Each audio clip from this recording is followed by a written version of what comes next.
In this video, you're going to see a Christian man, Frank Turek, who is an apologist, calling out an atheist he's in conversation with for making self-defeating statements, and then he gives examples of exactly how this cannot be logically followed. Pay close attention and watch it all the way through, because this needs to be understood.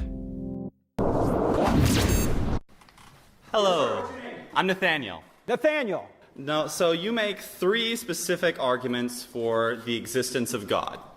A creative argument, an argument for design, and an argument for morality. I first off would like to try and take down the argument on morality.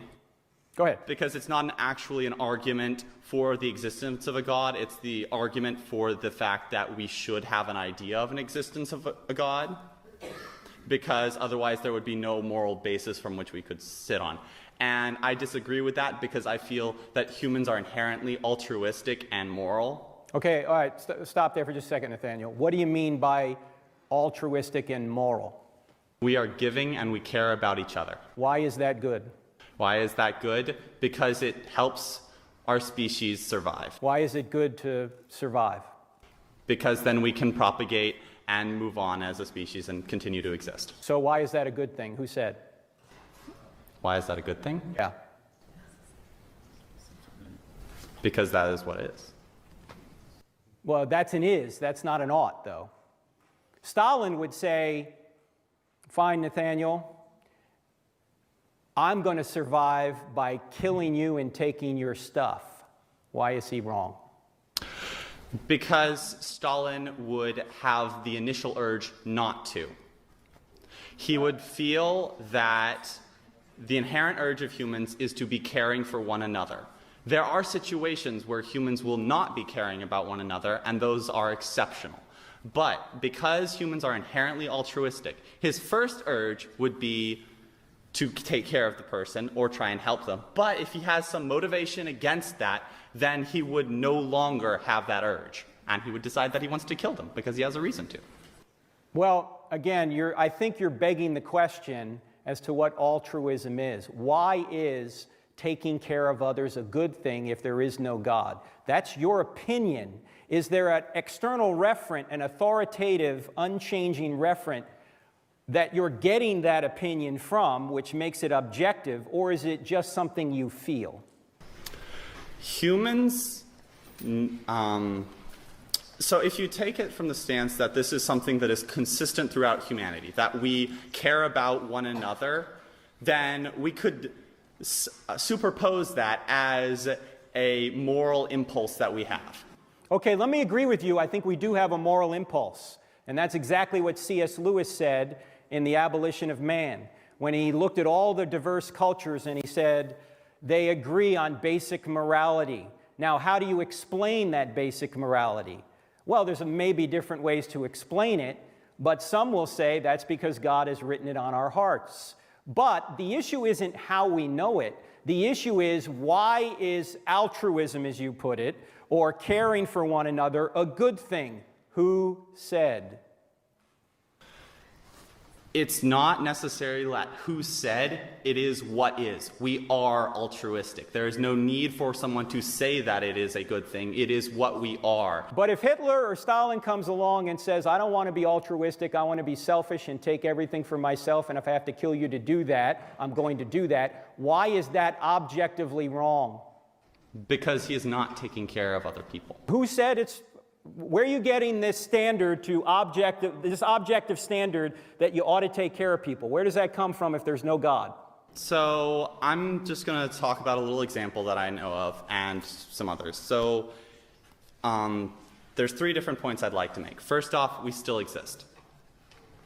If we did not take care of each other as a social species, we would have very, very limited capabilities of still existing. We need to band together. We need to take care of each other. We need to be friendly to one another. That's presupposing that survival is a good thing. Why is it a good thing? And why us surviving? Why not roaches or antelope or black widow spiders? Why do you need the concept of good there? We're still surviving and we're being nice, kind to each other. We are being caring for one another. Forgive me, Nathaniel, but you're stealing the standard of goodness from God's universe to try and make your worldview work. But if there is no objective, authoritative moral standard beyond us, then atheism doesn't work. You know, I think you're right. This is a true statement here that Frank Turek made. Again, that if there is no moral standard beyond us, atheism does not work. And that's true because atheism is a walking contradiction. What you see within Christianity is that Christians are guided by a morality that is never changing, whereas this atheist takes his stance on altruism. But altruism is ultimately depending on the day and the age of the culture or the society that they are living within. And you want to know what scripture has to say about society and culture? It says in Ephesians 2, the first two verses, it says, "As for you, you were dead in your transgressions and sins, in which you used to live when you followed the ways of this world and of the ruler of the kingdom of the air, the Spirit, who is now at work in those who are disobedient."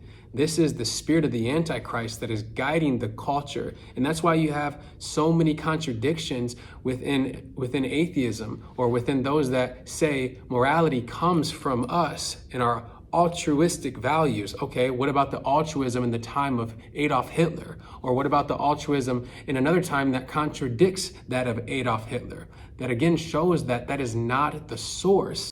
But if there is no objective, authoritative moral standard beyond us, then atheism doesn't work. You know, I think you're right. There is something to that. The idea of good and evil is in a lot of ways a religious concept. But why do we need that? Well, it depends on what you mean by religion. I'm just talking, you can leave religion out of it, it's a loaded term. Let's just say the source, ontologically, which means the study of being. Where does morality come from? Are you an atheist? Yes. Okay, are you a materialist? No. Okay, so you believe in immaterial reality, that's good. How do you explain immaterial reality if there is no God? Could you define immaterial reality? Oh, let's just take the laws of morality. It's right to take care of people, it's right to love, it's wrong to murder. Where does that come from? That's something that is ingrained in us in our behaviors. That's how we know it. And let me agree with you that maybe there are different ways we can come to know it. If evolution is true, maybe evolution has helped bring it to us. Maybe our parents taught it to us. Maybe society taught it to us. However, my question isn't how we know it. My question is, why is it right to love and wrong to murder objectively? Because, you know, we went to the Nazis and they said, oh, we're just obeying our government. And we said, you had a higher obligation to obey the good rather than your government, and you failed, so you're guilty. So where does this higher standard come? Where does it come from?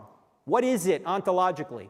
So to some extent, this is an interpretation of, and I'm probably going to screw this up, but this is an interpretation of why we exist.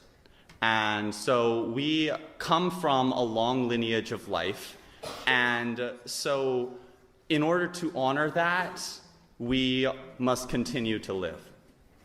And so to be kind is to honor that life that we have. And life is all that we have.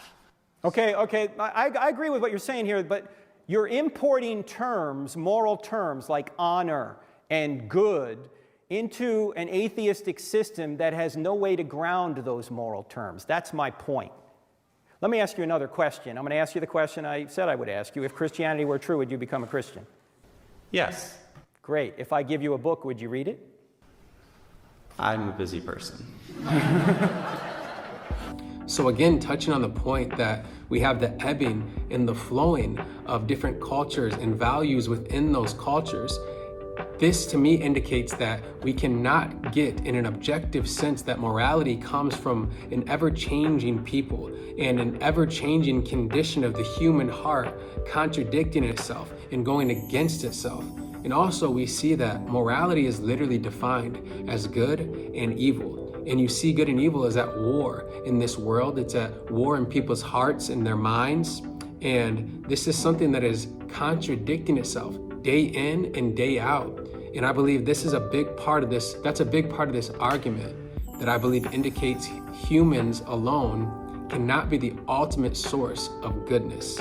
God is the ultimate source. Be blessed.